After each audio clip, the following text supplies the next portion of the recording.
Hello बच्चों, कैसे हैं आप? अच्छे होंगे। बच्चों, हम कॉन्वेक्स सेट पढ़ रहे हैं और उसके अंदर अब हम कॉन्वेक्स फंक्शन पर आ गए हैं। तो आज हम कॉन्वेक्स फंक्शन की बात करते हैं कि कॉन्वेक्स फंक्शन में क्या है। एक बार कॉन्वेक्स फंक्शन की डेफिनेशन देख लीजिए, उसके बाद फिर मैं इसे एक्सप्लेन कर देता हूं। यहाँ पर जो बुक की डेफिनेशन है वो ये है, a function f x is said to be strictly convex at x if for any two other distinct point x1 and x2, और फिर ये कंडीशन लिखी है f lambda x1 plus one minus lambda x2 less than होना चाहिए lambda fx1 plus one minus lambda fx2, लेकिन lambda की value 0 और 1 के बीच में। सीधी सी बात है, यदि कोई फंक्शन इस कंडीशन को सेटिस्फाई कर देती है तो ऐसी फंक्शन को हम स्ट्रिक्टली कॉन्वेक्स कहते हैं। और यदि कोई फंक्शन इस कंडीशन को सेटिस्फाई नहीं करती लेकिन उसमें माइनस की मल्टीप्लाई कर दी जाती है और माइनस की मल्टीप्लाई करने पर जो नई फंक्शन बनती है तब वो इस कंडीशन को सेटिस्फाई कर देती है, तब उसे बोलते हैं हम स्ट्रिक्टली कॉनकेव। वैसे तो इसका एक शॉर्टकट भी है, शॉर्टकट मैंने यहाँ पे नीचे लिखा है, उसे बाद में बताऊंगा मैं। पहले मैं इस डेफिनेशन को यहाँ पे क्लियर कर रहा हूं। देखिए, इसमें ध्यान से देखिए, x1 x2 कोई भी दो अलग अलग पॉइंट्स लेने हैं। अगर हम इसकी लेफ्ट हैंड साइड पर ध्यान दें तो f के जो अंदर है x1 x2 का क्या बनाया गया है, convex combination lambda x1 plus one minus lambda x2। तो पहले x1 x2 का क्या बना दिया है, कॉन्वेक्स कॉम्बिनेशन, और फिर फंक्शन की वैल्यू निकाली गई है उस कॉन्वेक्स कॉम्बिनेशन पर। यह है लेफ्ट हैंड साइड। इसी तरह से राइट हैंड साइड में आइए तो इसमें x1 और x2 जो दो पॉइंट हैं उन पर फंक्शन की वैल्यू अलग अलग निकाल ली गई है और फिर जो वैल्यू आई है उनका भी क्या बना दिया है, convex combination lambda fx1 plus one minus lambda fx2। Convex combination तुम जानते हो, कोई भी दो पॉइंटों का। जैसे कि मान लीजिए तुम्हारे पास में दो पॉइंट है, एक x1 है, एक x1 पॉइंट है और एक x2 है। इनका तुम्हें कॉन्वेक्स कॉम्बिनेशन बनाना है तो लैम्बडा लेना है x1 अब plus one minus lambda into में x2, लेकिन शर्त होती है लैम्बडा की वैल्यू 0 और 1 के बीच लेनी है। तो यही कहलाता है दो पॉइंटों का कॉन्वेक्स कॉम्बिनेशन। एक मिनट, जरा लिखते हुए गलत जगह आ गया मैं। तो x1 x2 दो पॉइंट हैं तो उनका तुम्हें कॉन्वेक्स कॉम्बिनेशन बनाना है। देखो, मैंने पढ़ा चुका हूं इसको मैं पहले ही। तो लैम्बडा x1 और वन माइनस लैम्बडा और x2, ये बन जाएगा उन पॉइंटों का कॉन्वेक्स कॉम्बिनेशन। ये कुछ नहीं होता, लाइन सेगमेंट होता है x1 x2 को जोड़ने वाला। तो उसने कहा दो पॉइंट पकड़िए और पहले उनका कॉन्वेक्स फंक्शन बनाइए, फिर उस पर फंक्शन की वैल्यू निकालिए lambda x one plus one minus lambda x2। Left hand side check करिए, ये रही लेफ्ट हैंड साइड। तो ये निकालिए। फिर राइट हैंड साइड में क्या कहा गया, उन दोनों पॉइंटों पर अलग अलग फंक्शन की वैल्यू निकालिए x1 x2 पर। फिर इन दोनों का भी कॉन्वेक्स कॉम्बिनेशन बनाइए, F lambda x1 plus one minus lambda into fx2 बनाइए। तो ये वाला जो है, ये वाली साइड वो पहले वाली साइड से बड़ी होनी चाहिए। अगर कोई फंक्शन ये कंडीशन सेटिस्फाई कर देती है तो ऐसी फंक्शन को हम कॉन्वेक्स फंक्शन कहते हैं। अब मैं इसको क्लियर करने के लिए एक एग्जाम्पल की हेल्प लूंगा और उसे मैं समझाने की कोशिश करता हूं। जरा ध्यान से सुनना, तभी ये समझ में आएगी। देखिए, मैं एग्जाम्पल ले रहा हूं एक।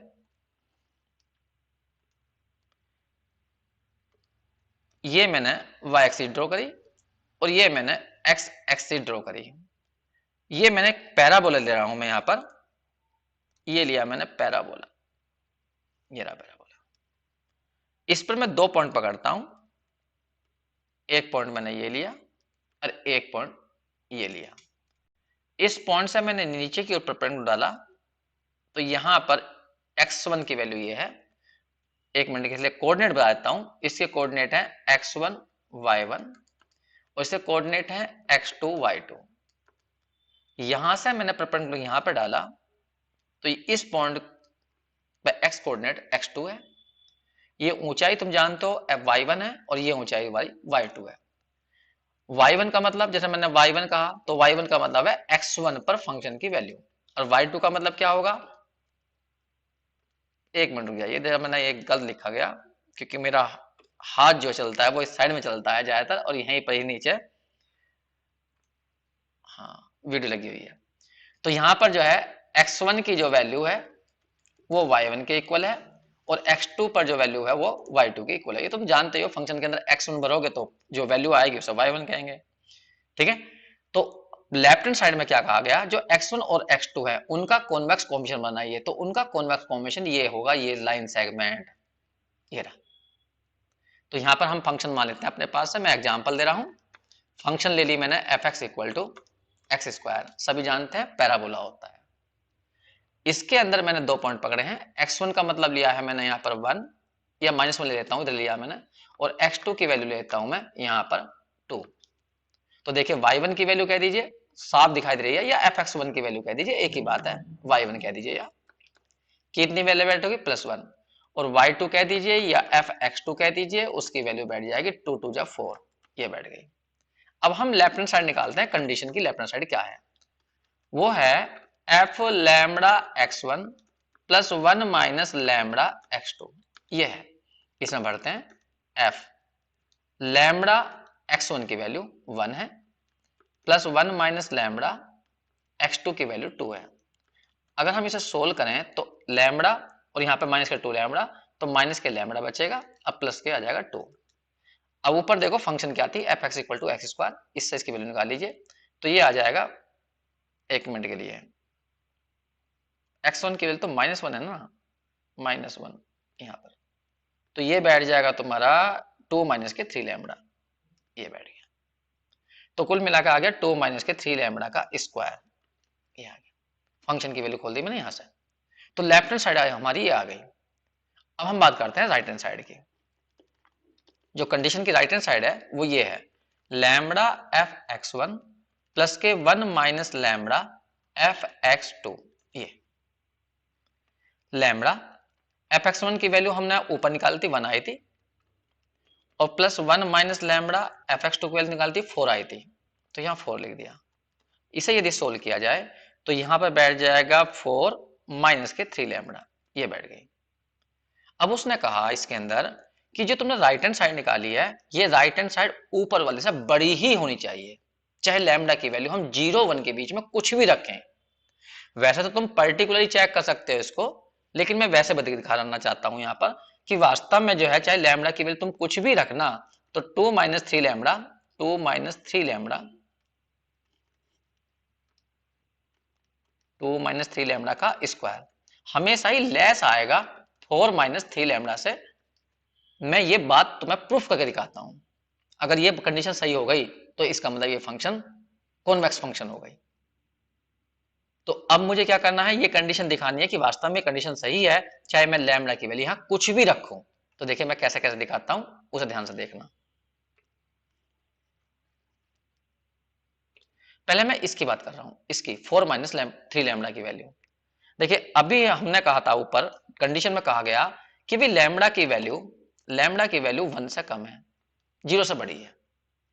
ठीक है, इसमें जरा मल्टीप्लाई करना, इसमें मल्टीप्लाई करो माइनस के 3 की, तो जब हम माइनस के 3 की मल्टीप्लाई करेंगे दोनों साइड में, तो यहाँ माइनस के 3 आ जाएगा, तो ये इंक्लूडिव बदल जाएगी, जब माइनस की मल्टीप्लाई होती है तो इंक्लूडिव बदल जाती है। अब यहाँ पर देखना, यहाँ 4 है, 4 माइनस 3 लैम्बडा, तो मुझे 4 और लाना, तो दोनों साइड में ऐड कर दो 4, तो जब 4 ऐड करेंगे तो 4 माइनस 3 लैम्बडा, और यहाँ आ जाएगा लेस देन माइनस के 3 प्लस के 4। तो इसे ध्यान से देखिए क्या बन गया, 4 माइनस के 3 लैम्बडा, यहाँ पे देखो, यहाँ बन गया ग्रेटर देन कितना हो गया, यहाँ पे हो गया 1। तो मैंने ये प्रूफ कर दिया कि ये जो चीज है ये राइट हैंड साइड 1 से ग्रेटर है, 1 से ग्रेटर है। अब मैं इस वाली साइड को देखता हूं, लेफ्ट हैंड साइड को। अब लेफ्ट हैंड साइड पे ध्यान देना, लेफ्ट हैंड साइड, जो लेफ्ट हैंड साइड आई हमारी वो 2 माइनस 3 लैम्बडा का स्क्वायर आया। इसको ऐसा कर लीजिए, 3 माइनस लैम्बडा का स्क्वायर, इस तरह से लिखिए, इस तरह लिखिए। अब देखिए ध्यान से देखना, लैम्बडा की वैल्यू 1 से कम है। अब यहाँ पे 3 की मल्टीप्लाई कर लीजिए, मल्टीप्लाई बाय 3 की, जब हम 3 की मल्टीप्लाई करेंगे तो 3 लैम्बडा लेस देन 3 आ जाएगा। फिर यहाँ -2 है, तो इसमें -2 ऐड कर दीजिए दोनों साइड में, तो 3 लैम्बडा -2 लेस देन 3 माइनस यहाँ पे 2। इससे क्या प्रूफ हुआ, इससे ये प्रूफ हुआ कि देखो यहाँ पे 3 माइनस लैम्बडा 2 आ गया और यहाँ पर आ गया 1, तो हमने ये प्रूफ कर दिया कि ये वाले जो दोनों तरफ का स्क्वायर भी कर लीजिए, जब स्क्वायर करोगे तो यहाँ 3 लैम्डा माइनस 2 का स्क्वायर लेस देन 1 का स्क्वायर। तो इससे ये प्रूफ हुआ कि भाई 3 लैम्डा माइनस 2 3 लैम्डा माइनस 2 का स्क्वायर 1 से कम है। तो मैंने लेफ्ट हैंड साइड दिखा दी तो मैं 1 से कम है, जबकि राइट हैंड साइड जो है वो 1 से, यहाँ पे देखो यहाँ ग्रेटर है। तो हमने ये प्रूफ कर दिया कि हाँ भाई चाहे लैम्डा की वैल्यू कुछ भी लेना, ये कंडीशन सेटिस्फाई कर जाएगी। इसलिए हम कह सकते हैं कि जो गिवन फंक्शन है वो हमारी कॉन्वेक्स फंक्शन है। Hence given function is convex, is convex. एक बार और देख लेते हैं, ध्यान से देखना। ये फंक्शन ली मैंने f x equal to x square, x1 की वैल्यू 1 है, x2 की वैल्यू 2 है, यहां पे दिखा भी दिया मैंने। ये वैल्यू 1 है, ये वाली वैल्यू 1 है और ये वाली वैल्यू 2 है, ठीक है। और y1 की का मतलब y1 का मतलब ये ऊंचाई, या कह दीजिए x1 पर फंक्शन की वैल्यू। तो जब तुम यहां -1 रखोगे तो ये +1 हो जाएगा, ये -1 है, -1, ठीक है। और 2 रखोगे यहां पर तो 2 पे ये 4 हो जाएगा। अब हमने क्या करा, लेफ्ट हैंड साइड निकाली, लेफ्ट हैंड साइड। तो लेफ्ट हैंड साइड के लिए हमने इसमें यहाँ पर वैल्यू रख दी, x1 की वैल्यू -1 रख दी, x2 की वैल्यू 2 रख दी, इसको सोल्व कर लिया, इतना बैठ गया। ये राइट हैंड साइड सोल्व करी तो ये बैठ गई इतनी। तो मुझे ये दिखाना है कि right hand side left hand side से ग्रेटर ही आती है, चाहे लैम्डा की वैल्यू कुछ भी रखो। तो मैंने क्या कहा, क्योंकि हमें क्या कहा गया, लैम्डा की वैल्यू 1 से कम लेनी, और मुझे ये चेक करना है इस वाले को चेक करने के लिए मुझे ऐसा बनाना पड़ेगा। तो क्या करा मैंने, यहाँ माइनस के 3 लैम्डा थे तो मैंने -3 की मल्टीप्लाई कर दोनों साइड में, फिर यहाँ पे 4 ऐड हो रहा तो मैंने 4 भी ऐड कर दिया। तो यहाँ पे सोल्व करने के बाद चला पता कि ये वैल्यू तो 1 से ग्रेटर है। अब लेफ्ट हैंड साइड को देखो मैंने कैसे लिखा, 2 - 3 लैम्डा का स्क्वायर है, स्क्वायर है तो मैंने अंदर चेंज कर लिया, 3 लैम्डा माइनस के 2 का स्क्वायर। अब यहाँ पे हमें लैम्डा की वैल्यू 1 से कम दी गई है, तो मैंने 3 की मल्टीप्लाई करी तो 3 लैम्डा लेस देन 1 हो गया। फिर यहाँ पे -2 भी आ रहा था तो मैं दोनों साइड से हमने -2 माइनस कर दिया, तो यहाँ 3 लैम्डा -2 आ गया और लेस देन 1 हो गया। दोनों तरफ स्क्वायर कर लीजिए तो 3 लैम्डा -2 का स्क्वायर लेस देन हो गया 1। तो इससे ये प्रूफ हो गया कि तुम्हारी लेफ्ट हैंड साइड जो है वो 1 से कम है, जबकि राइट हैंड साइड तुम्हारी 1 से बड़ी है। इसका मतलब जो कंडीशन दी गई थी कॉन्वेक्स फंक्शन की वो सेटिस्फाई हो गई। ऊपर देख लीजिए, ये वाली कंडीशन सेटिस्फाई हो गई। तो लैम्डा की वैल्यू चाहे कुछ भी लीजिए तो ये कंडीशन सेटिस्फाई हो जाएगी, लेकिन ध्यान रखना लैम्डा की वैल्यू 0 और 1 के बीच ही लेनी है, ठीक है। तो ऐसी फंक्शन को हम बोलते हैं कॉन्वेक्स फंक्शन। अब इसका ग्राफिकली यदि मीनिंग समझा जाए तो ये ग्राफिकली क्या कहना चाह रहा है वो मैं तुम्हें समझाता हूं। वैसे तो मैंने यहाँ पे लिखा है कि कभी भी किसी फंक्शन को तुम्हें कॉन्वेक्स चेक करना हो तो उसमें 2 पॉइंट पकड़ लो, उन 2 पॉइंटों को मिलाइए, एक लाइन सेगमेंट बनेगा। अगर उस लाइन सेगमेंट के कर्व या फंक्शन का ग्राफ जो है नीचे की ओर है, एक्स एक्सिस की ओर है, तो समझ जाइए वो कॉन्वेक्स फंक्शन है। अगर ऊपर की ओर है तो वो कॉनकेव है। तो यहां पर ध्यान से देखिए इसके अंदर इसका ग्राफ कैसा है।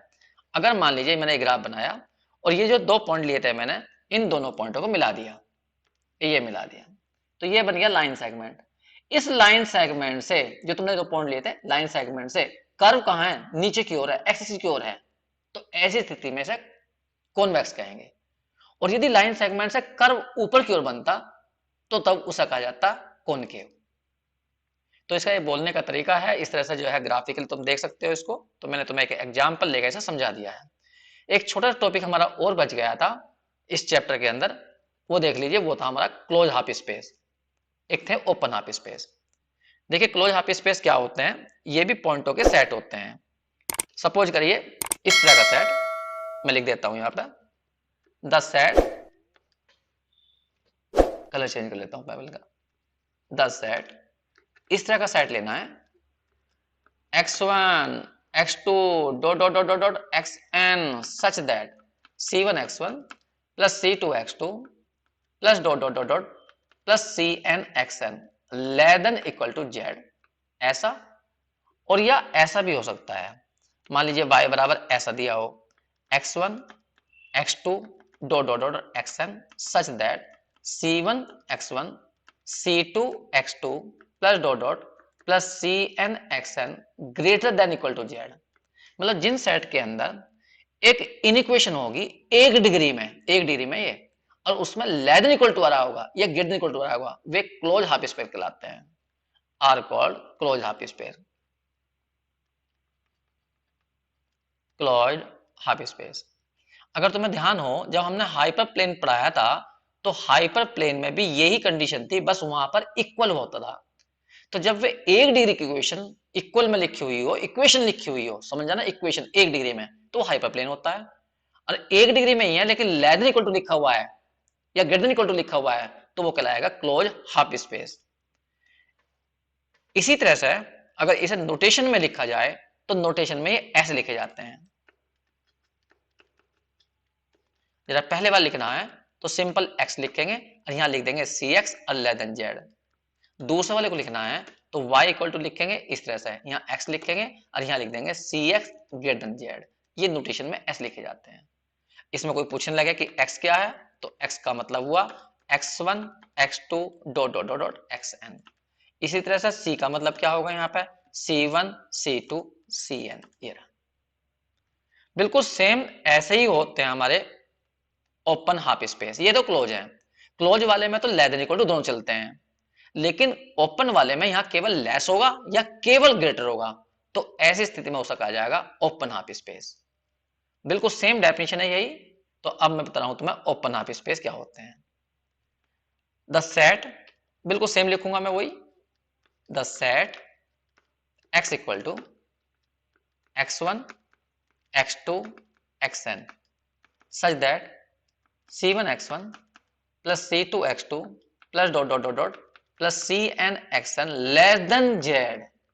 ये, या ऐसा कह सकते हो y equal to x1 x2 dot dot dot dot xn, ये x है ध्यान रखना, और यहां पर c1 x1 c2 x2 plus dot dot cn xn greater than z। तो यदि कोई सेट ऐसे दिखाई देते हैं तुम्हें, तो समझ जाइए कि वो कैसे हैं, वो ओपन हाफ स्पेस हैं, are called open half space.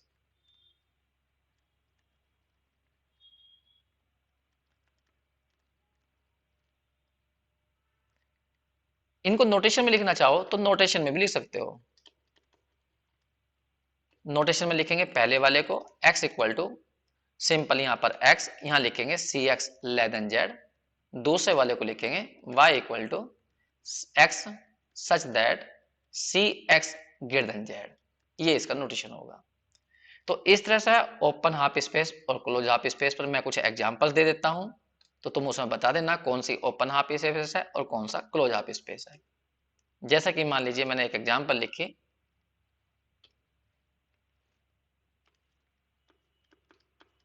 पहले एग्जांपल, एक सेट लिखा मैंने A, 2D में लिख रहा हूं मैं, एक्स वाई 3x प्लस के 4y लेस देन 7। दूसरी एग्जांपल है B equal to x y x plus y greater than equal to 8। तीसरी एग्जांपल है C equal to x comma y such that x plus y equal to 8। Fourth example, मान लीजिए D equal to x y z x plus 2y plus 3z less than 8। Fifth example, D equal to x y z such that 3x minus के 2y plus के 7z equal to 8। पहचानिए इनमें से, पहली में 1 degree की जरूर होनी चाहिए, ध्यान रखना। पहले में लेस देन आ रहा है तो ओपन हाफ स्पेस, दूसरे में ग्रेटर देन और साथ में इक्वल भी है तो क्लोज हाफ स्पेस। इसमें इक्वल है तो ये हाइपर प्लेन, इसके अंदर लेस देन इक्वल टू है तो ये क्लोज हाफ स्पेस, इसमें केवल इक्वल है तो ये हाइपर प्लेन। तो इस तरह से हम close half space, open half space के बारे में सीखे। अब हम इस पर एक छोटी सी एग्जांपल लेते हैं, बड़ी इंपॉर्टेंट एग्जांपल मान जाती है कि देखिए जब हमने लीनियर प्रोग्रामिंग प्रॉब्लम का पहला चैप्टर किया था, इससे पहला चैप्टर, तो उसमें बताया था कि लीनियर प्रोग्रामिंग प्रॉब्लम के अंदर 3 पार्ट होते हैं। एक ऑब्जेक्टिव फंक्शन, फिर उसके बाद कंस्टेंट, और लास्ट में होता है नॉन नेगेटिव रेस्ट्रिक्शन। तो सबसे पहले हम बात करते हैं एक ऑब्जेक्टिव फंक्शन, एक एग्जांपल देकर समझा रहा हूं मैं इसको। मान लीजिए कोई एग्जांपल तुम्हारे सामने ये लिखी हुई है, ऑब्जेक्टिव फंक्शन मैक्सिमम भी हो सकती है, मिनिमम भी हो सकती है, वो कैसे भी लिखकर उससे कोई फर्क नहीं पड़ता। मान लीजिए ये कोई हमारी 2y या x1 x2 में डाल लीजिए इसे, x1 x2 और x3 तीन वेरिएबल लिए मैंने, और सब्जेक्ट टू कंडीशन मैंने ये लिखी, x1 प्लस के 2x2 माइनस के x3 और लेस देन 7 डाल दिया। दूसरा कंस्टेंट मैंने ये डाल दिया 2x1 प्लस के 8x2 ग्रेटर देन 9, ये लिख दिया। साथ में मैंने नॉन नेगेटिव रेस्ट्रिक्शन लिख दिए, x1 x2 x3 are greater than equal to 0। ये एक लीनियर प्रोग्रामिंग प्रॉब्लम है। ऊपर वाले को बोलते हैं ऑब्जेक्टिव फंक्शन, इन दोनों को बोलते हैं कंस्टेंट, और लास्ट वाले को बोलते हैं नॉन नेगेटिव रेस्ट्रिक्शन। अगर कोई तुमसे पूछे कि ये पहले वाले को ध्यान से देखिए, इसमें इक्वल भी आ रहा है और ये 1 डिग्री में भी है, तो ये हाइपर प्लेन या क्लोज हाफ स्पेस या ओपन हाफ स्पेस, तो ये वाला एक हाइपर प्लेन है, हाइपर प्लेन, क्योंकि इसमें इक्वल आया हुआ। तो जब भी तुम्हें कोई 1 डिग्री में इक्वेशन दिखाई दे जाए, ठीक है, 1 डिग्री में इक्वेशन दिखाई दे जाए, तो वो हाइपर प्लेन होता है। अब देखो ये भी 1 डिग्री में है, लेकिन इसमें लेस देन इक्वल टू आ रहे हैं, तो एक क्लोज हाफ स्पेस है, क्लोज हाफ स्पेस। इसकी बात करें हम, तो इसमें केवल ग्रेटर आ रहा है, तो ये ओपन हाफ स्पेस है, open half space. Non negative restriction भी हमारे क्लोज हाफ स्पेस होते हैं, क्योंकि इनके अंदर भी ग्रेटर देन इक्वल टू होता है। तो इस तरह से हम किसी भी लीनियर प्रोग्रामिंग प्रॉब्लम के अंदर ऑब्जेक्टिव फंक्शन, क्लोज, वो तो हमेशा हाइपर प्लेन होगी, और जो कंस्टेंट है यदि लेस देन आ रहा है, केवल लेस देन आ रहा है, तो ओपन, दोनों आ रहे हैं तो क्लोज। लेकिन यदि कोई कंस्टेंट इक्वेशन में हुआ तो वो भी हाइपर प्लेन। मान लीजिए कोई कंस्टेंट इस टाइप का है, कोई कंस्टेंट जो है इस टाइप का है, 3x प्लस के 4y प्लस के 7z equal to 8, 7z equal to 8, ये एक कंस्टेंट है और ये इक्वेशन में है। तो जब इक्वेशन में होगा तो हाइपर प्लेन होगा, लेकिन जब तुम स्टैंडर्ड फॉर्म बनाते हो तो इसको तोड़ते हो दो जगह, तो हम इससे दो बना सकते हैं। कैसे कैसे? 3x 4y plus 7z less than 8, और दूसरी बन जाएगी 3x plus 4y plus 7z greater than equal to 8। तो ये दोनों के दोनों कहलाएंगे फिर close half space, close half space. इसका मतलब ये हुआ कि किसी भी हाइपर प्लेन को दो क्लोज हाफ स्पेस में ब्रेक किया जा सकता है। ऊपर वाला हाइपर प्लेन है और इससे बना दिया हमने दो क्लोज हाफ स्पेस। तो ये ऑब्जेक्टिव आता है कि जो भी हाइपर प्लेन है वो हमेशा तोड़ देता है उसको दो क्लोज हाफ स्पेस में। बस आज का टॉपिक हमारा यही था, कॉन्वेक्स फंक्शन के बारे में बताना, और हाइपर क्लोज हाफ स्पेस और ओपन हाफ स्पेस की बात करेंगे। फिर मैं किसी और वीडियो में तुम्हें बताऊंगा कि जो कॉन्वेक्स फंक्शन मैंने एक रफ एक एग्जांपल देकर समझाई है, इसका ज्योमेट्रिकल मीनिंग क्या होता है। तो ज्योमेट्रिकल मीनिंग बताऊंगा बाद में तुम्हें जो है किसी और वीडियो में जो है, क्योंकि इसमें बहुत टाइम लग जाएगा। ठीक है बच्चों, थैंक यू। अगली वीडियो में मिलते हैं, और बच्चों सब्सक्राइब जरूर कर दो जो है।